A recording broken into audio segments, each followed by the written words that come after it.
Hello everyone, welcome to Crystal IQ Knowledge. इस video में हम पढ़ेंगे क्लास 11th पॉलिटिकल थ्योरी का चैप्टर 5 राइट्स का पार्ट 2।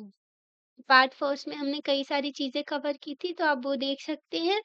तो हमने इंट्रोडक्शन पढ़ा था, है ना, राइट्स क्या होते हैं ये समझा था। फिर उसके बाद में राइट्स आते कहाँ से हैं, ये सारी चीजें हमने समझी थी। कांट का आइडिया जो है ह्यूमन डिग्निटी का, ये रह गया था, तो अभी हम एक्सप्लेन करते हैं इसे। इमैनुअल कांट ने ना ह्यूमन डिग्निटी का आइडिया दिया था। ठीक है, तो इमैनुअल कांट ने कहा था कि हर एक चीज का ना एक प्राइस होता है या फिर डिग्निटी होती है। डिग्निटी को आप गरिमा भी कह सकते हो। ओके, मतलब कि किसी चीज की इम्पोर्टेंस होना, वैल्यू होना, है ना। तो जिसका प्राइस होता है ना जिस चीज का, उसकी जगह आप किसी और चीज को भी रख सकते हो। पर इसके कॉन्ट्रास्ट में अगर देखें, सारे प्राइसेस से ऊपर, सारी कीमतों से ऊपर, सारे जो जितने भी पैसे वगैरह से ऊपर होता है डिग्निटी। डिग्निटी की जगह आप किसी और चीज को नहीं रख सकते, क्योंकि डिग्निटी के इक्विवेलेंट कोई कोई चीज होती ही नहीं है ना। ह्यूमन बींग्स जो होते हैं ना, तो ह्यूमन की डिग्निटी होती है ह्यूमन बींग्स की, दूसरे सामान और दूसरे ऑब्जेक्ट की तरह नहीं। मतलब दूसरे ऑब्जेक्ट्स को छोड़ करके ह्यूमन बींग्स की अगर देखें ना, तो उनकी पोजेस करते हैं वो डिग्निटी।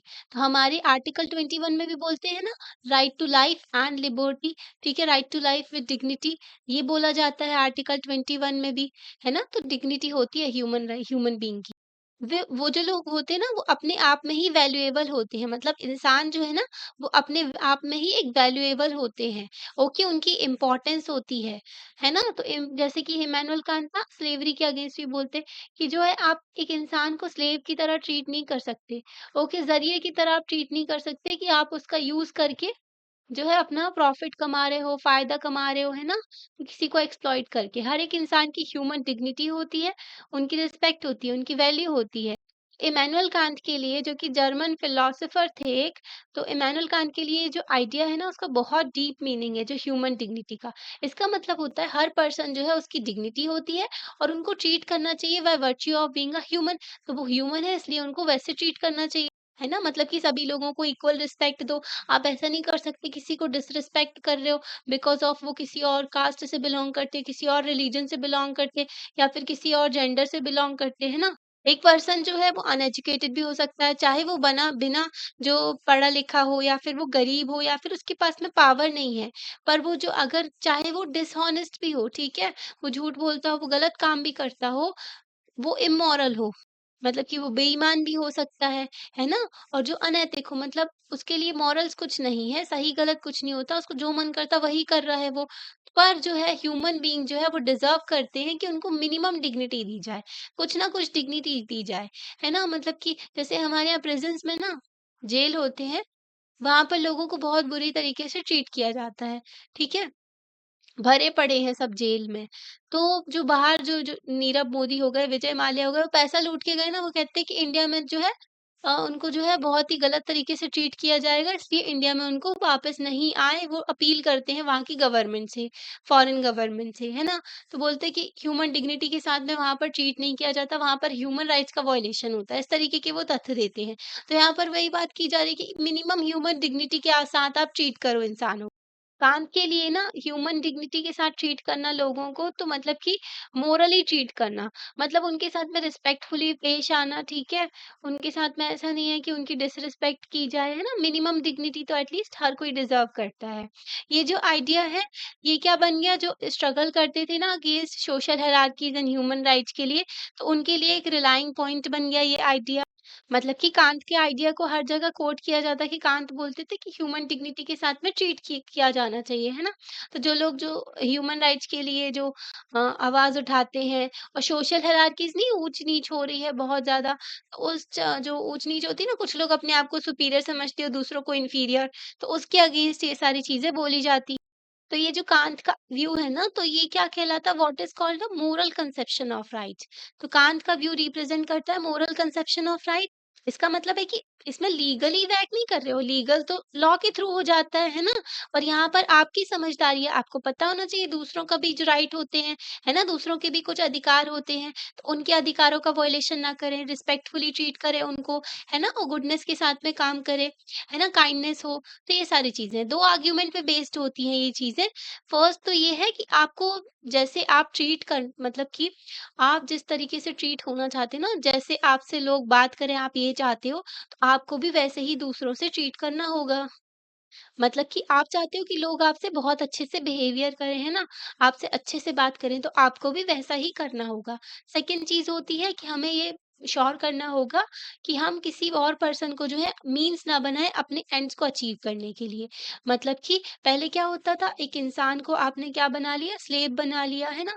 उसको बना लिया ज़रिया और उससे मज़दूरी करवा रहे, मेहनत करवा रहे अपने फ़ायदे के लिए, ताकि आपकी जो है प्रॉफ़िट हो खूब सारा, है ना? जैसे कि फैक्ट्री में बहुत सारे लोगों से काम करवाया जाता है, बहुत मज़दूरी करवाई जाती है, बॉन्डेड लेबर वग़ैरह होता है, बिना पैसे के करवा रहे। तो उनको क्या किया, मीन्स बना लिया आपने, उनको ज़रिया बना लिया अपने एंड के गोल अचीव करने को, है ना? ताकि आपकी फैक्ट्री में जो खूब सारे प्रोडक्ट बने और आप उससे प्रॉफिट कमाओ। ठीक है? तो मीन्स की तरह ट्रीट नहीं करना चाहिए ह्यूमन बीइंग को। तो कांत ये भी कहते थे ओके हमें जो लोगों को है इस तरीके से एक पेन की तरह या फिर एक कार की तरह या घोड़े की तरह ट्रीट नहीं करना चाहिए, है ना? किसी सामान की तरह आप किसी इंसान को ट्रीट नहीं कर सकते। वो भी इंसान है सामने वाला तो उसको रिस्पेक्टफुली ट्रीट करो, है ना? तो हमें दूसरों की इज़्ज़त इसलिए करनी चाहिए क्योंकि जो है वो ह्यूमन बीइंग है, ना कि इसलिए क्योंकि वो जो है हमारे फ़ायदे के लिए है। ठीक है, लोग अपना फ़ायदा देखते हैं ना आजकल सब लोग सेल्फ़िश हो गए, तो ज जिससे फ़ायदा मिल रहा है उसको बस रिस्पेक्ट करेंगे, जिससे फ़ायदा नहीं हो रहा उसको तो भई भाड़ में जाए वो, है ना? ऐसी चीज़ें देखने को मिलती है। ओके, तो ऐसा नहीं होना चाहिए, ठीक है? अपने फ़ायदे की वज़ह से आप रिस्पेक्ट ना करो दूसरों की, बल्कि आप हर इंसान की रिस्पेक्ट करो क्योंकि वो भी ह्यूमन्स हैं। ओके, तो कांत का आइडिया समझ में आया होगा आपको। कि मीन्स की तरह ट्रीट नहीं करना चाहिए ह्यूमंस को, है ना? तो human beings are end in itself okay. वो जो है वैल्यू की बात करते हैं। इनका आइडिया जो है ह्यूमन डिग्निटी का वो मोरल कंसेप्शन ऑफ राइट्स को प्रेज़ेंट करता है ना? रिप्रेज़ेंट करता है। ओके, इतना समझ गए थे लीगल राइट्स एंड स्टेट्स के बारे में भी हमने समझा था, है ना? हमें पढ़ना था काइंड्स ऑफ राइट्स से, ठीक है? तो कई सारी डेमोक्रेसीज़ जो होती हैं आज के टाइम पर, उनमें ना चार्टर ऑफ पॉलिटिकल राइट्स देखने को मिलते हैं। मतलब कि चार्टर एक एग्रीमेंट टाइप का तो आपको देखने को मिलता है कि जैसे हमारे संविधान में भी पॉलिटिकल राइट्स दिए गए हैं, है ना? पॉलिटिकल राइट्स जो सिटीज़न्स को दिए जाते हैं, right to equality before law, right to participate in the political process. हमारे संविधान में आर्टिकल 14 है ना? Right to equality before law, ठीक है? Right to equality and equality before law, है ना? तो वही है कि जो कानून की नज़रों में सभी लोग इक्वल कहलाते हैं। इसमें राइट्स आते हैं जैसे कि राइट टू वोट, इलेक्ट करना अपने रिप्रेजेंटेटिव को। आज के टाइम पर बड़ी-बड़ी कंट्रीज़ हैं, उसमें बहुत सारी पॉपुलेशन है, तो रिप्रेजेंटेटिव डेमोक्रेसी ही एक्सिस्ट करती है, ठीक है? आज के टाइम पर डायरेक्ट डेमोक्रेसी नहीं देखने को मिलती है ना? क्योंकि ऐसा नहीं हो सकता कि सारी की सारी पॉपुलेशन जाकर के वहाँ पर बैठ कर के वोटिंग करे, ओके? और सभी लोग मिलकर डिसीजन लें, है ना? सभी लोग अपनी लाइफ में बिज़ी रहते हैं, पॉपुलेशन भी बहुत ज़्यादा है, इसलिए रिप्रेजेंटेटिव डेमोक्रेसी देखने को मिलती है। हम अपने रिप्रेजेंटेटिव्स को चुनते हैं, वो जो लोग होते हैं, वो जाकर के पार्लियामेंट बैठ कर के कानून बनाते हैं हमारे लिए, है ना? तो इलेक्शन में खड़े होना, कंटेस्ट करना इलेक्शन को, right to form political parties आप अपनी फॉर्म कर सकते हो, जॉइन कर सकते हो। तो ये सब क्या है? ये सब आपकी पॉलिटिकल राइट्स हैं। ओके, तो पॉलिटिकल राइट्स को सप्लीमेंट करते हैं सिविल लिबर्टीज़, ठीक है? आपको जो आज़ादी दी गई है ना, सिविल लिबर्टीज़ दी गई हैं, उसकी वजह से जो है पॉलिटिकल राइट्स भी आप एन्जॉय कर पाते हो। ओके, तो सिविल लिबर्टीज़ का मतलब क्या होता है? Right to free and fair trial, ठीक है? Right to express one's view freely, okay? मतलब कि आप फ्री हो और फेयर ट्रायल भी मिलना चाहिए। अगर आपके ऊपर कोई सॉरी अगर किसी पर्सन के ऊपर कोई इल्ज़ाम लगा है, ठीक है, उसने कोई क्राइम किया है, मतलब किया नहीं किया वो प्रूफ नहीं हुआ है।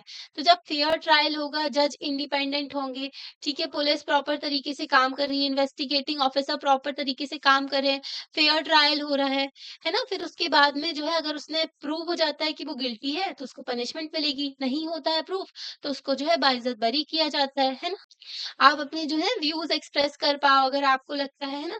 जैसे हम अपनी गवर्नमेंट की कई सारी पॉलिसीज़ को क्रिटिसाइज़ किया जाता है, ठीक है? आर्टिकल 19 के फर्स्ट के ए में दिया है ना, right to freedom of speech and expression, okay? Right to protest दिया गया है, आर्टिकल 19 के फर्स्ट के बी में दिया हुआ है, right to assemble peacefully without arms, ठीक है। तो आप जो है शांति से कहीं असेंबल होकर के आप लोग जो है प्रोटेस्ट कर सकते हो, पर हथियारों का यूज करना या फिर आर्म्स का रखना या फिर वॉयलेंस करना, तो ये गलत चीज होती है और इससे आपकी फंडामेंटल राइट ड्यूटीज का भी वॉयलेशन होता है, ठीक है। अपना जो है आप अपनी नाराजगी भी जाहिर कर सकते हो, ओके।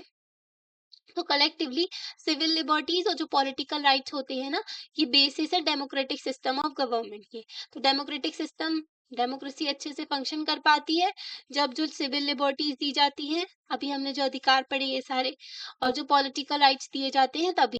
तो अभी हमने पढ़ा था पहले की राइट्स जो होते हैं उनका एम क्या है कि प्रोटेक्ट करना लोगों को, उनके वेलबींग को, इंडिविजुअल के, मतलब इंडिविजुअल अपनी लाइफ को अच्छे से एंजॉय कर पाए, है ना, अच्छे से अपनी लाइफ को जी पाए।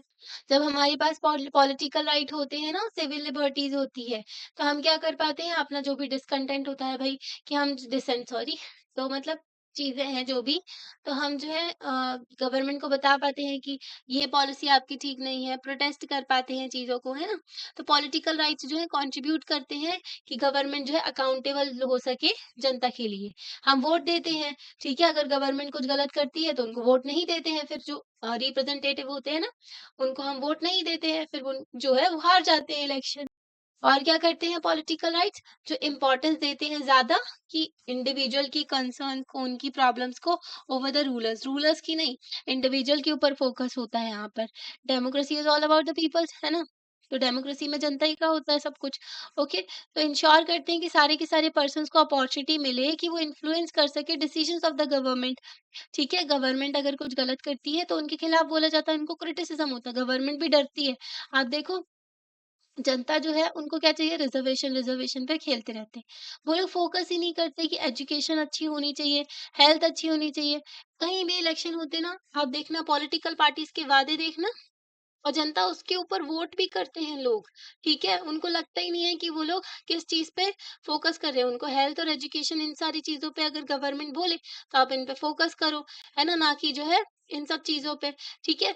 तो जो गवर्नमेंट होते हैं ना, जो सॉरी नेता लोग होते हैं, तो वो जो नेता होते हैं वो भी डरते हैं कि अगर हमने जो जनता की विल के खिलाफ कुछ किया, तो वो लोग भाई वोट नहीं देंगे, उनका वोट बैंक चला जाएगा, है ना। तो जहाँ पे जनता को लुभाना बहुत अच्छे से आता है इनको, ठीक है। वो समझते हैं कि ये लोग शॉर्ट टर्म में खुश हो जाते हैं, इनको पैसे बाँट दो, ठीक है, और थोड़ा बहुत जो है फ्री चीज़ें दे दो, तो ये लोग वोट दे देते हैं। तो वो लोग भी इसी तरीके से खेलते हैं, है ना। लॉन्ग टर्म जो है हेल्थ और एजुकेशन में इन्वेस्टमेंट नहीं की जाती है। जो राइट्स होते हैं, पॉलिटिकल पार्टिसिपेशन जो है अभी अच्छे से एक्सरसाइज हो पाएगा जब हमारी बेसिक नीड्स जैसे कि फूड, शेल्टर, क्लोथिंग, हेल्थ जो है अच्छे से फुलफिल हो पाएंगी। मतलब जब एक इंसान जो है उसको खाना मिलेगा, शेल्टर मिलेगा, ठीक है, रहने के लिए घर है, क्लोथिंग, कपड़े वगैरह हैं, हेल्थ मिल रही है, एजुकेशन मिल रही है, ये सारी जब सर्विसेज उसको मिलेंगी, बेसिक नीड्स हो पाएगी उसकी फुलफिल। जब ये इन सब चीजों के लिए उसको परेशान नहीं होगा, तभी वो अपने पॉलिटिकल पार्टिसिपेशन की राइट को एंजॉय कर पाएगा, ठीक है। तो कोई पर्सन जो है जो पेवमेंट में रह रहा है, ओके, मतलब कि होते ना फुटपाथ में डले रहते हैं लोग, स्ट्रगल कर रहे हैं कि उसको बेसिक नीड्स भी नहीं मिल रही है, उसको खाना नहीं मिल रहा है, उसको कोई भी ढंग की चीज़ नहीं मिल रही है, हेल्थ की सर्विसेज़ नहीं मिल रही है, उसकी जो पॉलिटिकल राइट्स है ना, उसके लिए उसकी भी इम्पोर्टेंस नहीं होगी। जब पेट भरा रहेगा ना, तभी लोग ज़माने की चीज़ों के बारे में सोच पाते हैं। जो गरीब इंसान है, जिसको जो सोच रहा है कि अपने बच्चों को 2 वक़्त की रोटी कैसे खिलाएगा, है ना? इन सब चीज़ों के बारे में वो परेशान है, तो क्या ही पॉलिटिकल जो अपनी वैल्यू, मतलब उसके लिए जो राइट्स होंगे, क्या ही ज़्यादा वैल्यू कर पाएँगे, है ना? तो कुछ सर्टेन फैसिलिटी ज़रूरी होती है, ठीक है, एडिक्वेट वेज मिले ताकि वो मीट कर पाएँ अपनी बेसिक नीड्स को, है ना? मतलब कुछ मिनिमम बेसिक नीड्स जो पैसे दिए जाएँ ताकि वो अपनी बेसिक नीड्स को फुलफिल कर पाएँ। रीज़नेबल कंडीशन ऑफ वर्क हो, अच्छी कंडीशन वर्क की, ऐसा नहीं है कि आपसे 12-13 घंटे काम करवाया जा रहा है ना? मतलब एक इंसान से 12-13 घंटे काम करवाया जा रहा है कि वो इतना एग्ज़ॉस्ट हो रहा है, ओके? कि वहाँ पर जो है पानी टपक रहा है छत से, बहुत ज़्यादा गर्मी पड़ रही है, या फिर ऐसे ऑफिस में काम करवाया जा रहा है, तो ढंग की कंडीशन होनी चाहिए काम करने के लिए। डेमोक्रेटिक सोसाइटीज़ जैसे कि डेमोक्रेसी में ना आज के टाइम पर जो है, मतलब शुरू हो गए हैं ये लोग रिकॉग्नाइज करना कि ये ऑब्लिगेशंस को मतलब बेसिक नीड्स लोगों की फुलफिल हो पाए। ओके, तो वो है जो है इकोनॉमिक राइट पे फोकस करने लगे हैं, जो हमारे लीडर्स हैं, है ना, इन सब चीजों पे फोकस करने लगे हैं कि लोगों को बेसिक चीजें तो मिले, है ना। कई कंट्रीज में तो सिटीजन्स जो होते हैं ना, पर्टिकुलरली जो लो इनकम वाले हैं, जिनकी कम इनकम होती है ना, जिनको कम पैसे कमाते हैं, तो उनको हाउसिंग एंड मेडिकल फैसिलिटी मिलती है स्टेट से। मतलब गवर्नमेंट उनको रहने की और जो मेडिकल फैसिलिटी प्रोवाइड करती है। दूसरे इन अदर जो है अनएम्प्लॉयड पर्सन होते हैं, तो उनको कुछ मिनिमम वेज दी जाती है ताकि वो जो अपना बेसिक नीड्स को फुलफिल कर पाए। ठीक है, मतलब कि जिनकी नौकरी नहीं है ना, उनको गवर्नमेंट थोड़े बहुत पैसे दे रही है। इसको ना एक तरीके से यूनिवर्सल बेसिक इनकम सुना होगा आपने, ठीक है? यूबीआई जो होता है ना, यूनिवर्सल बेसिक इनकम, तो स्विट्ज़रलैंड में बोला कि आप लोगों को क्या, स्विट्ज़रलैंड में, हाँ, शायद था किसी कंट्री में, तो बोला कि आप लोगों को क्या यूनिवर्सल बेसिक इनकम चाहिए, मतलब मिनिमम थोड़ा-थोड़ा पैसा जो हर एक इंसान के अकाउंट में देख दिया जाएगा। इसमें अमीरी और गरीबी नहीं देखी जाएगी, है ना? मतलब हर इंसान को थोड़ा पैसा दिया जा रहा है ताकि वो अपनी बेसिक नीड्स को फुलफिल कर पाए। तो वहाँ के लोगों ने मना कर दिया, बोला कि भई हम लेज़ी हो जाएँगे, हम काम नहीं करेंगे तो ये सब नहीं चाहिए। आप सोचो कितना सस्टेनेबल होती है चीज़ें, है ना? कि हर एक इंसान को फ्री में पैसे मिल रहा है, वो क्यों ही सोचेगा फिर काम करने का या फिर मतलब कुछ भी करने का, है ना? तो इंडिया इंडिया में ना गवर्नमेंट ने कई जो अभी रूरल एम्प्लॉयमेंट गारंटी स्कीम लाए थे ताकि पुअर को हेल्प कर सके। और भी स्कीम है हमारे देश में, तो इतनी सारी स्कीम चलती है ना कि मतलब कंफ्यूज ही हो जाते हैं कि इस स्कीम में जो है फायदा नहीं है और जो है गरीबों को फायदा मिलता भी नहीं है। कई लोग जो होते हैं फ्रॉड करते हैं, करप्शन होता है, तो सारे के सारे जो पैसे चले जाते हैं नेताओं की जेब में। जैसे कि यहाँ पर रूरल एम्प्लॉयमेंट गारंटी इसको क्या बोलते हैं? एमजी नरेगा बोलते हैं। Mahatma Gandhi National Rural Employment Guarantee Act है ये, ठीक है? ये जो है 2005 में लाया गया था, ठीक है? तो ये जो है 100 दिन का मिनिमम काम देता है किसी भी अनएम्प्लॉयड जो रूरल यूथ होते हैं ना उनको। और इसमें ना अर्बन एरियाज कवर नहीं होते हैं, सेमी अर्बन अर्बन एरियाज हो जाते हैं। ठीक है, रूरल एरियाज में ये जो है काम देते हैं लोगों को। ओके, तो जो भी मैनुअल वर्क होता है ना, जो मतलब कि लेबर वाला काम, जो सामान को उठाना ढोना, ये सारी चीजें, जैसे कहीं रोड बन रही है तो वहां पर काम होता है, तो वहां पर दिया जाता है इनको काम। तो ये वो वाली स्कीम है, ठीक है? पुअर के लिए और भी स्कीम होती है, नेशनल फूड सिक्योरिटी एक्ट है, जिसमें पब्लिक डिस्ट्रीब्यूशन के थ्रू पैसे जो खाना दिया जाता है, ओके? पीएम गरीब कल्याण अन्न योजना, उज्ज्वला योजना थी जिसमें गैस सिलेंडर दिया गया था, है ना? आज के टाइम पर देखें पॉलिटिकल एक इकोनॉमिक राइट्स जो होती हैं, ज़्यादातर जो है डेमोक्रेसीज़ में रिकॉग्नाइज़ करने लगे हैं, ठीक है? और कल्चरल क्लेम्स भी करने लगे हैं सिटीज़न। मतलब कि डेमोक्रेसी में रिकॉग्नाइज किया जाने लगा है कल्चरल क्लेम्स से भी रिलेटेड। जो राइट होता है ना कि प्राइमरी एजुकेशन मिले मदर टंग में, ओके? मतलब कि एक छोटा बच्चा होता है, आप उसकी दूसरी लैंग्वेज में पढ़ाओ तो उसको उतना समझ में नहीं आता। जो लैंग्वेज में वो जो अपने घर में उसने सीखी है, जो उसकी मदर टंग है, ठीक है? तो उसी लैंग्वेज में उसको सिखाया जाए तो वो जल्दी सीखता है, ऐसा भी बोला जाता है। Right to establish institution for teaching one's language and culture. आप अपना जो इंस्टीट्यूशन एस्टैब्लिश कर सकते हो अपने लैंग्वेज और कल्चर को जो मतलब कि अ, बढ़ाने के लिए। तो ये जो है ना, ये राइट जो है माइनॉरिटीज़ को दिया गया है हमारे देश में कि वो एस्टैब्लिश कर सकते हैं अपना इंस्टीट्यूशन, स्कूल वगैरह, है ना? तो जैसे कि मदरसास होते हैं ना, गुरुकुल्स होते हैं दूसरे, ठीक है? तो वो लोग अपना जो सेटअप कर सकते हैं ताकि पढ़ा सकें बच्चों को, है ना? आर्टिकल 30 के तहत आता है। जो ये राइट दिया गया है। आर्टिकल 29 और 30 में पढ़ाया था ना, फंडामेंटल राइट है, कल्चरल एंड एजुकेशनल राइट। तो आज के टाइम पर रिकॉग्नाइज करने लगी हैं दूसरी-दूसरी कंट्री। हमारे देश में तो भई 1947 में जब अ, कॉन्स्टिट्यूएंट असेंबली बनाई गई थी, 1949 में जब संविधान लाया गया तो पहले ही ये रिकॉग्नाइज कर लिया गया था। क्योंकि हमारी कंट्री इतनी डाइवर्स है, पर जो आज के जब ग्लोबलाइजेशन देखा गया ना, अलग-अलग देशों में डिफरेंट पॉपुलेशन रहने लगी, डिफरेंट उनके कल्चर हैं, ओके, तब उनको थोड़ा-थोड़ा रिकॉग्नाइज़ करने लगी, हाँ, इनको भी राइट देने पड़ेंगे। ओके, तो रिकॉग्नाइज़ करने लगे हैं कि एक अच्छी लाइफ़ जीने के लिए ये सारी चीज़ें ज़रूरी होती हैं। कई सारे राइट्स हैं जैसे कि इंक्रीज होते जा रहे हैं डेमोक्रेसी में। तो जैसे-जैसे डेमोक्रेसी और डीप होती जाती है ना, बहुत सारे राइट्स की डिमांड बढ़ती जाती है। ओके, जैसे कि कुछ primary rights, right to life, liberty, equal treatment and right to political participation, ये बेसिक राइट्स हैं जो कि जिनकी प्रायोरिटी है, ठीक है। अदर कंडीशंस जो कि नेसेसरी है for leading a decent life, उनको भी रिकॉग्नाइज किया जाने लगा है जस्टिफाइड क्लेम के तौर पे और राइट के तौर पे, ठीक है। मतलब बेसिक राइट्स तो राइट टू लाइफ आपको पढ़ाया है ना, 21 में आता है, हमारे संविधान का भी आपको रेफरेंस देते जा रहे हैं ना। इक्वल ट्रीटमेंट का राइट होता है, कि किसी के साथ में भी भेदभाव ना हो। हमारे आर्टिकल 15 में बोला जाता है ना कि प्रोहिबिशन ऑफ डिस्क्रिमिनेशन, है ना। और बाकी दूसरे राइट्स को भी जो माना जाने लगा है, जब जैसे-जैसे डेमोक्रेसी बढ़ती जा रही है ना, तो उनका भी डिमांड होने लगी है। यहाँ पर देखो कि ये फॉलोइंग राइट्स दिए गए हैं granted two groups and communities को, ये जस्टिफाएबल है कि नहीं, मतलब ये सही है कि नहीं, है ना? ये जो राइट्स दिए गए हैं। पहला राइट है कि जैन कम्युनिटी जो है, वो टाउन में सेटअप कर सकती है अपना खुद का स्कूल और एनरोल कर सकते हैं students from only its own community, ठीक है? तो हमारे देश में आर्टिकल 30 में दिया गया है कि माइनॉरिटीज अपना जो एजुकेशन इंस्टीट्यूशन खोल सकती हैं, है ना? तो हमारे देश में जो है कितने तरीके की माइनॉरिटी है, 6 टाइप की है। ओके, पहले तो ये आपको पता होना चाहिए। मुस्लिम, सिख, बुद्धिस्ट, क्रिश्चियन, पारसीज, ठीक है? और जैन। तो 6 टाइप की हमारे यहाँ माइनॉरिटीज है। तो ये अपना इंस्टीट्यूशन खोल सकते हैं, पढ़ा सकते हैं। पर हाँ, सुप्रीम कोर्ट का डिसीजन था, यहाँ पर जो है दूसरी कम्युनिटी के भी बच्चे पढ़ सकते हैं, यहाँ पर ऐसा नहीं है कि उनकी खुद की कम्युनिटी के बस पढ़ते हैं, है ना? तो ये चीज़ें भी होती हैं। परचेज़ ऑफ लैंड और property in Himachal Pradesh restricted है दोज़ जो दूसरे रेज़िडेंट हैं स्टेट के, तो ये तो बिल्कुल गलत है। हमारे देश में ऐसा नहीं हो सकता कि स्टेट्स में भी अब प्रॉपर्टी, यही राइट तो था, पता है आपको, जम्मू एंड कश्मीर में जो बाहर का किसी और स्टेट का इंसान था, वो यहाँ पर जो है प्रॉपर्टी नहीं ले सकता था। आर्टिकल 370 और 35 ए की वजह से, जिसको हमारे देश में हटा दिया गया 5 अगस्त 2019 में, ठीक है?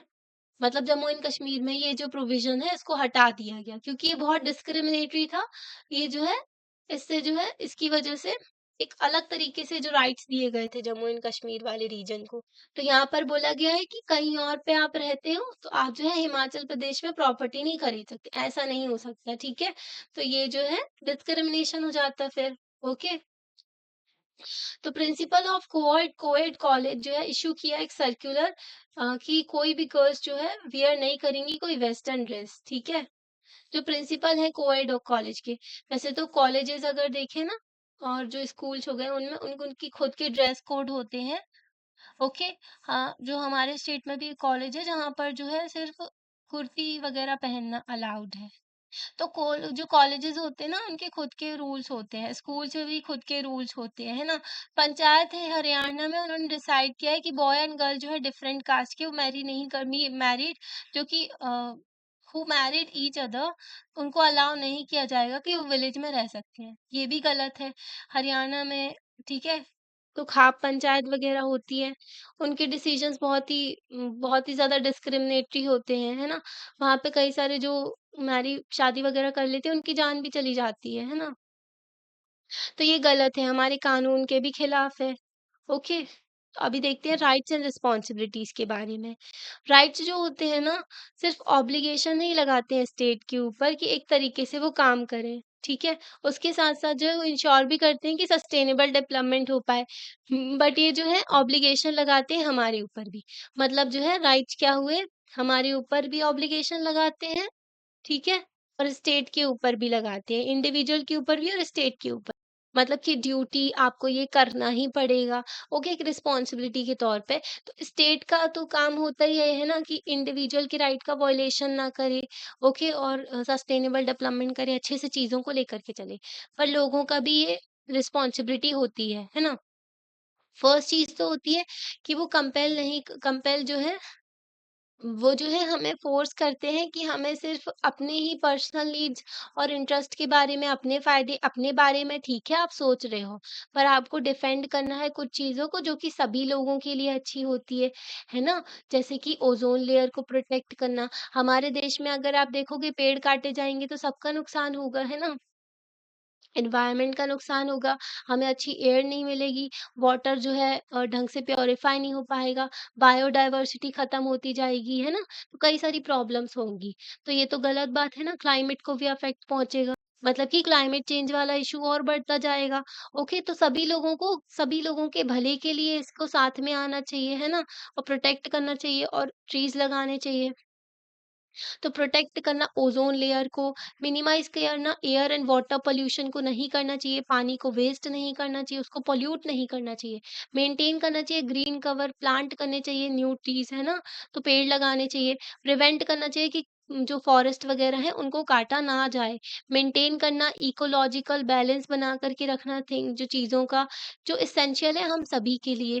तो ये जो है सभी लोगों की रिस्पॉन्सिबिलिटी है, हर ह्यूमन बीइंग की। कि भाई प्लास्टिक को जो है आप इधर-उधर ना डालें, जानवर खा लेते हैं ना। ओके, नहीं समुद्र में भी प्लास्टिक डाल देते हैं बहुत सारे लोग, तो ऐसा नहीं करना चाहिए, बीचेस में भी कचरा इधर-उधर नहीं फेंकना चाहिए, ठीक है? अर्थ भी तो हमारा होम है, उसको पॉल्यूट नहीं करना चाहिए, है ना? तो रिप्रेज़ेंट करते हैं मतलब कि एनवायरनमेंट फ्रेंडली प्रैक्टिसेस भी तो आप अपना सकते हो ना, तो कॉमन गुड की चीज़ें हैं ये, तो हम सभी को इस तरीके से एक्ट करना चाहिए कि हम प्रोटेक्ट करें हम अपने आप को भी एंड फ्यूचर जनरेशन को भी। जो कि एंटाइटल है कि उनको भई उनकी उन वो भी डिज़र्व करते हैं। हमारे फ्यूचर जो हमारे जो पूर्वज थे, उन्होंने हमें एक अच्छा साफ एनवायरनमेंट पृथ्वी दी, ठीक है? तो हमारी भी रिस्पॉन्सिबिलिटी है कि आगे की फ्यूचर जनरेशन को हम साफ एनवायरनमेंट, अच्छी पृथ्वी दें, उनका अच्छा घर दें, है ना? सेफ एंड क्लीन वर्ल्ड दें, विदाउट मतलब वो लोग जो है अच्छी लाइफ़ अपनी जी पाएँ। बिना उसके उनकी ज़िंदगी खराब हो जाएगी, है ना? जैसे जिस तरीके से पेड़ काटे जा रहे हैं, क्लाइमेट चेंज हो रहा है, इसके इश्यू की वजह से पृथ्वी में बताओ कितनी प्रॉब्लम हो रही है। ओके, ग्लोबल वार्मिंग हो रही है, क्लाइमेट चेंज हो रहा है, उतनी ठंड भी नहीं पड़ रही है, स्नोफॉल ढंग से नहीं हो रही है। अभी सऊदी अरेबिया में स्नोफॉल हुई थी, है ना? तो देखो डेज़र्ट में स्नोफॉल होने लगी, तो चीज़ें बहुत ज़्यादा बिगड़ रही हैं। तो सस्टेनेबली चीज़ों को लेकर के चलना चाहिए। हमने आपको सस्टेनेबल डेवलपमेंट गोल भी बताए थे। सेकंड चीज़ होती है कि हम रिस्पेक्ट करें राइट दूसरों के भी, है ना? हमारा अधिकार है अगर हमें मिला है कि हम बोल सकें अपने आप को एक्सप्रेस कर सकें अपने व्यूज़ को, तो हमें सेम राइट दूसरे को भी देना चाहिए, हमें टॉलरेशन रखना चाहिए थोड़ा।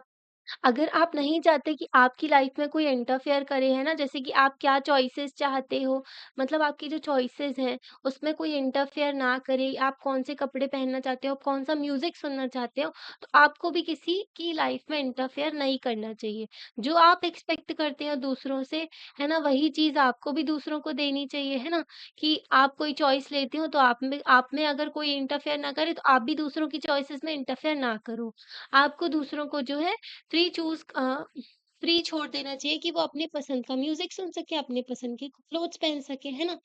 तो अगर आप यूज़ नहीं कर पाते हो कि राइट टू फ्री स्पीच की आप जो है क्राउड में चिल्लाओ या फिर मतलब कि आप ऐसा नहीं कर सकते कि आप जो है अपने फ्री स्पीच का गलत फ़ायदा उठा कर के आप क्या बोले कि आपके नेबर को मार दिया जाए, ऐसा आप जो है चिल्ला रहे हो। तो ये तो गलत बात है ना, इससे क्या होगा जैसे कि नहीं कई नेता जो होते हैं बहुत भड़काऊ भाषण देते हैं, तो अपने जो है फ्री स्पीच का गलत फ़ायदा उठा रहे हैं, ठीक है? अगर आप जो है अपने एक्सरसाइज़ करते हैं राइट्स को जैसे कि तो आप डिप्राइव नहीं कर सकते दूसरों को उनके राइट्स से। मतलब आप भी अपने राइट्स को एन्जॉय करो उनको एक्सरसाइज़ करो, दूसरों को भी करने दो, है ना? तो यहाँ पर देखो शॉर्ट में बहुत अच्छा बताया गया है आपको, दूसरे शब्दों में कि जो लिमिटेड है, आपके जो अधिकार है ना, उसमें भी लिमिटेड है कि principle of equal and same rights for all. आपके जो अधिकार है, वैसे ही राइट्स दूसरे इंसान के पास भी है, ठीक है? तो आप अपने अधिकारों का भी एन्जॉय करो, पर दूसरों के जो अधिकारों का वॉयलेशन ना करो। यहाँ पर देखो ये कह रहा है कि क्या तुमने वो लेटेस्ट स्टिंग ऑपरेशन देखा टीवी में? ये बिलीव ही नहीं कर पाया कि जो कन्वर्सेशन हुई थी, जो बातचीत थी ना, जो हॉटशॉट ऑफिशियल थे एंड जो फेमस एक्ट्रेस थी, उनके बीच की बातचीत जो है टीवी में दिखा दी गई थी, है ना? तो ये बोल रही है कि ये जो चीप सेंसर सॉरी तो ये जो था ना, तो बिसाइड ये जो है इन्फ्रिजमेंट है राइट टू प्राइवेसी का। राइट टू प्राइवेसी का यहाँ वॉयलेशन किया है, ठीक है? किसी और की पर्सनल लाइफ की चीज़ें आपने शो कर दी है ना, उनकी बातें जो दिखा दी, ओके सुना दी लोगों को। हमारे संविधान में भी केएस पुट्टास्वामी केस आया था, ठीक है? केएस पुट्टास्वामी केस 2017 का था, जिसके तहत सुप्रीम कोर्ट ने ऐड किया था 2017 का ये केस था, जिसमें सुप्रीम कोर्ट ने बोला था कि राइट टू प्राइवेसी जो है इंट्रिंसिक पार्ट है राइट टू लाइफ का। ओके, तो राइट टू लाइफ के साथ में राइट टू प्राइवेसी भी आता है ना? ठीक है? ओके।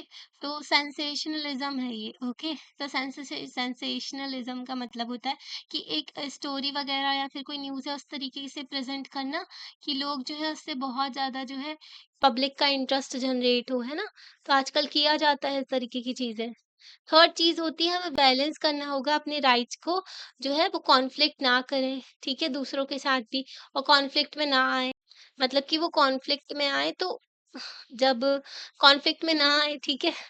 तो बैलेंस करना होता है राइट्स में। सुप्रीम कोर्ट भी बैलेंस करते हैं। फॉर इंस्टेंस जैसे कि एक इंसान का right to freedom of expression है। वो अलाउ करता है इनको कि आप जो है किसी की भी पिक्चर बना सकते हैं, है ना? तो जो है इन्होंने पिक्चर ली, मतलब किसी की भी पिक्चर ले सकते हो। इन्होंने पिक्चर ली, किसी पर्सन जो है वो नहा रहा है अपने घर में और इन्होंने क्या किया, पिक्चर ले ली उसकी। ठीक है, बिना उसके कंसेंट के, बिना उसके पूछे और उसको क्या किया इंटरनेट में पोस्ट कर दिया। तो ये तो वॉयलेशन है ना राइट टू प्राइवेसी का। तो आपको जो है एक दायरे में रह कर के अपने राइट्स का जो एन्जॉय करना चाहिए, उसको जो एक्सरसाइज़ करना चाहिए। ऐसा नहीं है कि आप किसी और के अधिकारों का वॉयलेशन करो। ऐसा होता है ना तो फिर आप सीधा सुप्रीम कोर्ट में जा सकते हो। आर्टिकल 32 के तहत सुप्रीम कोर्ट में जाते हैं अगर फंडामेंटल राइट का वॉयलेशन होता है। आर्टिकल 226 के तहत हाई कोर्ट में जाते हैं। ओके। फोर्थ चीज़ आती है कि सिटीज़न जो है उनको विजिलेंट रहना चाहिए about the limitations which may be placed on their rights. तो उनको अपने लिमिटेशंस भी पता होना चाहिए कि उनके अधिकारों में कौन से लिमिटेशंस लगा दिए जाते हैं, है ना? करंटली डिबेट किया जा रहा है, टॉपिक है एक कंसर्न का कि इंक्रीज़ हो रहे हैं रिस्ट्रिक्शंस गवर्नमेंट के जो द्वारा गवर्नमेंट जो है कई सारे रिस्ट्रिक्शंस लगा रही है सिविल लिबर्टीज़ में सिटीज़न के on the grounds of national security. Government क्या करती है हमारे फंडामेंटल राइट्स का वॉयलेशन करती है। जैसे कि उन्होंने क्या किया, उन्होंने बोला कि सबके जो मोबाइल फ़ोन वगैरह टैप करो, चीज़ों को पता करना है क्योंकि नेशनल सिक्योरिटी का कंसर्न है। ठीक है, तो नेशनल सिक्योरिटी के नाम पे अगर वो सिविल लिबर्टीज़ जो है लोगों की उसका वॉयलेशन करने लगे, उनके अधिकारों में रिस्ट्रिक्शन लगाने लगे, तो ये तो गलत होता है। प्रोटेक्ट करना नेशनल सिक्योरिटी को बहुत ज़रूरी होता है, डिफेंड करना, ठीक है? उसके साथ-साथ सेफगार्ड करना rights and wellbeing of citizen ये भी ज़रूरी होता है। तो दोनों में बैलेंस बना कर के चलना होता है गवर्नमेंट को, ठीक है? तो किस टाइम पर जो है रिस्ट्रिक्शन इम्पोज़ करना ज़रूरी होगा जब सिक्योरिटी जो है ज़रूरी है, ठीक है? और थ्रेट हो रही है, लोगों की ज़िंदगी पर खतरा है तब? तो कब होना चाहिए? कि कब जो है कितना दायरा होगा इनके नेशनल सिक्योरिटी के रिस्ट्रिक्शंस का भी, है ना? क्या कंट्री जब फेस कर रही है थ्रेट ऑफ टेररिस्ट, जब टेररिस्ट कहीं बॉम्ब डाल सकता है अलाउ कर देना चाहिए कि वो कर्टेल कर सके लिबर्टी ऑफ सिटीजन्स। मतलब सिटीजन की जो आज़ादी है उसको कम कर दिया जाए तो गवर्नमेंट के पास में अधिकार है क्या ऐसा कर देना चाहिए जब टेररिस्ट की बॉम्बिंग का खतरा हो? क्या इतना अलाउ कर देना चाहिए गवर्नमेंट को कि वो जो है अरेस्ट कर सके पीपल को सस्पिशन के तौर पे अगर किसी के ऊपर शक हो रहा है कि ये गड़बड़ कर सकता है, तो प्रिवेंटिव डिटेंशन कहा जाता है। तो उसको उठा के क्या करते हैं, बंद कर देते हैं। क्या अलाउ करना चाहिए कि दूसरों के फ़ोन पे आप जो है चेक कर सको, टेप कर सको उनका जो टैप कर सको उनका फ़ोन, मेल वगैरह चेक कर सको? क्या अलाउ करना चाहिए कि टॉर्चर कर सको किसी को, ठीक है, ताकि उसका कन्फेशन करा सको? तो कई सारी चीज़ें होती हैं, कितनी हद तक अलाउ करनी चाहिए चीज़ें नेशनल सिक्योरिटी के नाम पर। तो ऐसी सिचुएशन में ना क्वेश्चन आता है कि क्या पर्सन जो है मतलब कि जो पर्सन है वो इतना पोजेस करता है कि पोज करता है इतना एमिनेंट थ्रेट जो है सोसाइटी के ऊपर इतना खतरनाक इंसान है क्या वो ठीक है तो एक अरेस्टेड पर्सन है उसको भी अलाउ करना चाहिए कि वो लीगल कंसर्न रख सके अपना अपॉर्चुनिटी होनी चाहिए उसके पास में कि वो अपना केस रख सके मजिस्ट्रेट के सामने कोर्ट ऑफ लॉ के साथ में मतलब वो अपने कोर्ट में अपनी बात रख सके है ना। तो हमें जरूरी है कि हम एक्सट्रीमली कॉशन रहे थोड़ा कि गवर्नमेंट जो है उनको पावर दी जाती है ना कि वो कितना कर्टेल कर सकते हैं हमारे सिविल लिबर्टीज जो इंडिविजुअल की। फॉर सच पावर इसको मिसयूज भी किया जाता है गवर्नमेंट के द्वारा। जब ये लोग मिसयूज करते हैं ना पेगासस वायरस का आपने सुना होगा ना। पेगासस वायरस जो था ये जो पेगासस स्पाई था ये, तो ये ना किसी के भी फ़ोन में डाला जा सकता था, एक क्लिक के थ्रू सब कुछ वो रिकॉर्ड कर सकता था, कैमरा वगैरह सब कुछ कर सकता था ये, ठीक है? तो ये जो है इज़राइल से खरीदा था, ठीक है? गवर्नमेंट को बस देती है ये कंपनी, इज़राइल की एक कंपनी है, तो वो सिर्फ़ गवर्नमेंट को ही ये जो है, वो ये देते थे, ठीक है? Pegasus virus. तो स्पाई था ये, तो ये ना इस तरीके से वो फ़ोन को पूरा टैप कर लेते थे ये। तो ये केस जो था सुप्रीम कोर्ट में गया था कि गवर्नमेंट नेशनल सिक्योरिटी के नाम पे अपोज़िशन के, ठीक है, जजेस के और पता नहीं मीडिया पर्सनल इन सब के फ़ोन जो है हैक कर लिए गए थे। उनका सब कुछ जो है डेटा उनके पास में चला गया था। तो इस तरीके से मिसयूज भी किया जा सकता है नेशनल सिक्योरिटी के नाम पे। गवर्नमेंट जो है अथॉरिटेरियन भी बन सकती है और अंडरमाइन कर सकती है very reason for which government exist. Government क्यों एग्जिस्ट करती है? लोगों के भले के लिए है ना, wellbeing of the members of the state. लोगों के भले के लिए है ना गवर्नमेंट, पर गवर्नमेंट अपनी मनमानी करने लगे, जैसे कि अफ्रीका में होता है। कई सारी गवर्नमेंट होती है ना, वो अपने फायदे के लिए काम करते हैं। वहां पर जो गवर्नमेंट में लोग होते हैं वो अथॉरिटेरियन बन जाते हैं, ठीक है, पूरा कंट्रोल कर लेते हैं हर चीज को, है ना? तो इवन तो जो राइट होते हैं ना, वो एब्सोल्यूट नहीं होते हैं, उनमें कुछ रिस्ट्रिक्शन होते हैं। ऐसा नहीं है कि आपके राइट्स जो एब्सोल्यूट है, आपको पूरे अधिकार दिए गए, आप कुछ भी कर सकते हो, ऐसा नहीं है। ये जो है रिस्ट्रिक्शन भी होते हैं इनके साथ में। हमें विजिलेंट रहना होगा अपने राइट्स को प्रोटेक्ट करने के लिए। अगर आपके अधिकारों का वायलेशन होता है, तो आपको पता होना चाहिए कि आपको बोलने का अधिकार नहीं दिया जा रहा है, गवर्नमेंट को आप क्रिटिसाइज़ नहीं कर पा रहे हो, तो मतलब कि आपके जो एक तरीका होता है चीज़ों को कहने का, है ना? भड़काऊ भाषण नहीं दिए जाते, फिर उसमें तो रिस्ट्रिक्शन लगेगा ही, है ना? तो हमें प्रोटेक्ट करना चाहिए अपने राइट्स को भी एंड दूसरों के भी, जो कि बेसिक है हमारी डेमोक्रेसी के लिए, बेसिस है ना? Democratic society. ओके, इतना समझ गए आप? तो अभी देखते हैं हम प्रिएम्बल, ठीक है? तो ये तो ठीक है। तो 10 दिसंबर हमने आपको बताया था ना, ह्यूमन राइट्स डे सेलिब्रेट किया जाता है इस दिन। तो ना 1948 में जनरल असेंबली जो है यूनाइटेड नेशन में, तो इन्होंने अडॉप्ट किया था एंड प्रोक्लेम किया था universal declaration of human rights. क्या होता है? जनरल असेंबली होती है, मतलब कि वर्ल्ड लेवल में बहुत सारे देश हैं, ठीक है? तो एक इन्होंने क्या किया, अपना एक ग्रुप बना लिया, इसमें सारी कंट्रीज अपना रिप्रेजेंटेटिव जो भेजती हैं, ठीक है, इस ग्रुप में। अब इसका जो है नाम दे दिया उन्होंने यूनाइटेड नेशन, ठीक है? तो ये जो है वर्ल्ड गवर्नमेंट समझ लो आप, भले कोई काम की नहीं होती ज़्यादा, ठीक है? सब लोग करते अपनी मनमानी है, कोई सुनता नहीं है इनकी। ओके, तो इनकी असेंबली है, इसमें 193 से ज़्यादा देश हैं, तो सबके मेंबर हैं। तो यहाँ पर ना असेंबली में इन्होंने अडॉप्ट किया कि यूनिवर्सल डिक्लेरेशन होगा ह्यूमन राइट्स का। ओके, तो इसमें ना हिस्टोरिक एक्ट लाया गया असेंबली में, जो कि सारे के सारे मेंबर कंट्रीज थे, उन्होंने पब्लिसाइज किया टेक्स्ट ऑफ डिक्लेरेशन कि to cause it to be disseminated. तो यहाँ पर क्या है, इसका मतलब ये है कि जो पॉलिटिकल स्टेटस या कंट्री का या फिर टेरिटरीज़ का ना देखते हुए, मतलब कोई भी कंट्री हो, कोई भी उसका पॉलिटिकल स्टेटस हो, वहाँ पर हर एजुकेशनल इंस्टीट्यूशन, स्कूल है, तो वहाँ पर इसको बताया जाना चाहिए, ठीक है? Universal declaration of human rights को। तो इसमें वही बात है कि यूनिवर्सल डिक्लेरेशन की बात करते हैं। आपको शॉर्ट में बता देते हैं कि हर इंसान की जो इन्हेरेंट डिग्निटी होती है, इक्वली सबको, ये जो है इनएलिएनेबल राइट है। इनसे आपको कोई अलग नहीं कर सकता, ठीक है? पर कोई मानता है नहीं ज़्यादा। वहाँ पे देखो, तो म्यांमार में रोहिंग्या कम्युनिटी के साथ में जो अत्याचार हो रहे हैं, हर देश में, बांग्लादेश में हिंदूज़ के ऊपर हो रहे हैं, ठीक है? तो अलग-अलग देशों में देखो अत्याचार हो, चाइना जो है वहाँ पर ज़िंगजियान रीजन में उइगर कम्युनिटी के साथ में हो रहे। तो ह्यूमन राइट्स का कई सारे लोग जो हैं अपने देश के अंदर ना, यूएस भी, अगर यूएस के खिलाफ में कोई साजिश करता है ना, तो उसको टॉर्चर कर कर के पूछते हैं। तो बस ये नाम का ही है, उतना बाकी सब गवर्नमेंट के अंदर आते हैं, तो उनके देश में जो भी हो रहा हो, है ना? तो ह्यूमन फैमिली है, हम सब फ्रीडम, जस्टिस, पीस की बात में करते हैं वर्ल्ड में, है ना? आप पढ़ सकते हो ये सब। हमने आपको अपने देश का बता दिया था, ये पढ़ सकते हो आप, ठीक है? तो अपने देश का प्रिएम्बल ज़रूर पढ़ना, ठीक है? बहुत ही प्यारा, बहुत ही अच्छा है, जो कि आपको अपने संविधान की हर चीज़ बता देगा। ओके, तो जो भी अधिकार हैं हमारे देश के अंदर होते हैं हमारे, ठीक है? बाकी ह्यूमन राइट्स के लिए कई सारी ऑर्गनाइज़ेशन होती हैं, ठीक है? तो आपको लेक्चर कैसा लगा, आप लाइक करके बता सकते हो, चैनल को सब्सक्राइब कर सकते हो, अपने फ्रेंड्स के साथ में शेयर कर सकते हो। Thank you.